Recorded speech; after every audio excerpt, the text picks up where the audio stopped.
Hello everyone, welcome back. In this video I'm going to show you how to work with the external interrupt.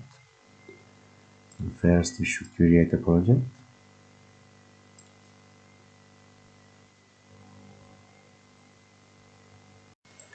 And let's select the word.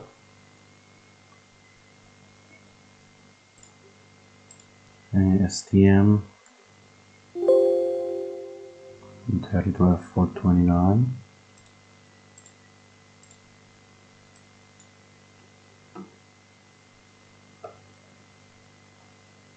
The name would be external interrupt.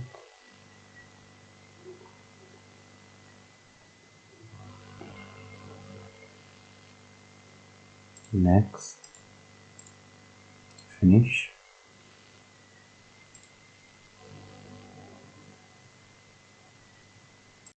And in this project, my external interrupt would be my user pin, which is connected to PA0.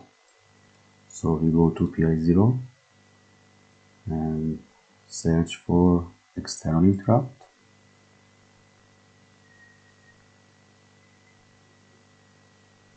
External interrupt. To find out the user pin, you should go to your datasheet and search for it. I also need my LEDs for this project, which are connected to PG14 and 13. So I make them output. Let's go to the lab. PLL would be HSI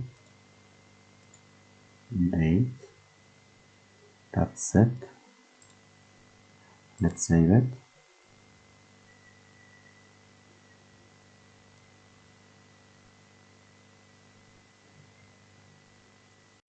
And the first step is to include std ball.h because I'm going to add the boolean variable, which is I, and the status is false, and you will find out why. Let's go here. Here we should create our function, which is HAL underline GPIO external callback.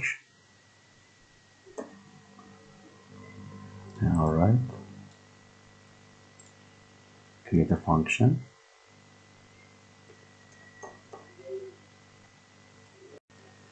First we need the unsigned integer 16-bit here.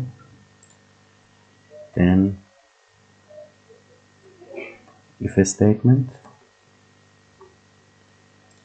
if GPIO pin is equal to GPIO pin 0, and this should be capital letter.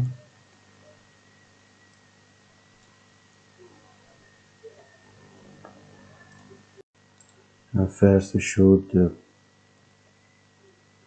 make it true, then external interrupt.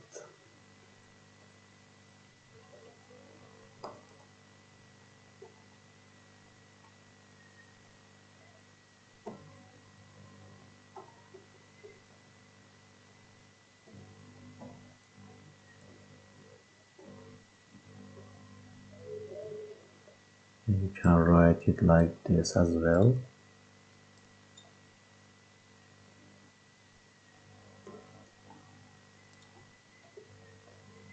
Okay, and we put the condition here. If our user button was pressed, the variable would be true and the external would be masked. Let's go to reference manual, find out interrupt and events, external register, interrupt mask register.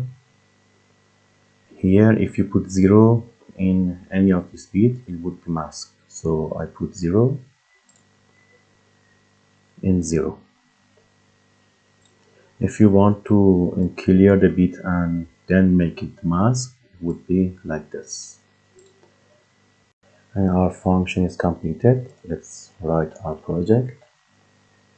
HAL GPIO write him, GPIO GPIO pin 13 set. And I will explain that, don't worry.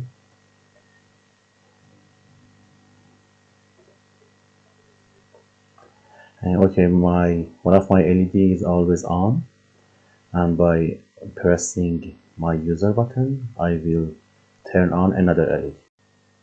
So I will write the code and I will come back. Alright, now first I enable one of the LEDs. After I pressed the user button, this should be I. My variable would be false again, so I can use another interrupt again. Then I enable another LED, and after 100 milliseconds I turn it off. At the end, my interrupt should be unmasked, which means my interrupt is enabled. So let's build it to see if we have any problem or not.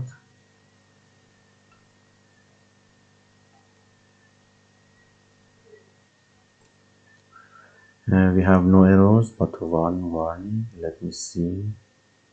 This should be 1. Let's build it again.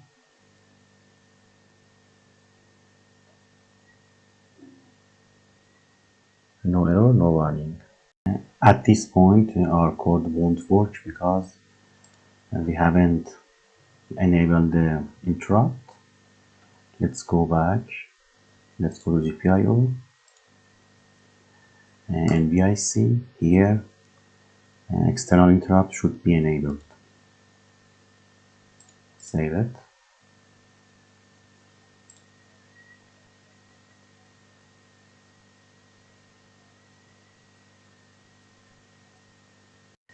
And now our code should work properly. Let's build it again. And let's check the code. Alright. Load it.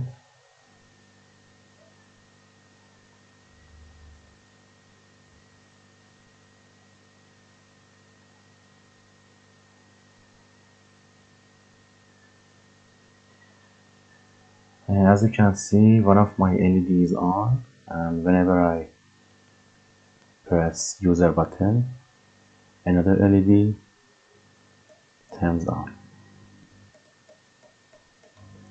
We call it external interrupt. And that's how you create an external interrupt for your project. If you have any question, write them down on the comment section below. Have fun.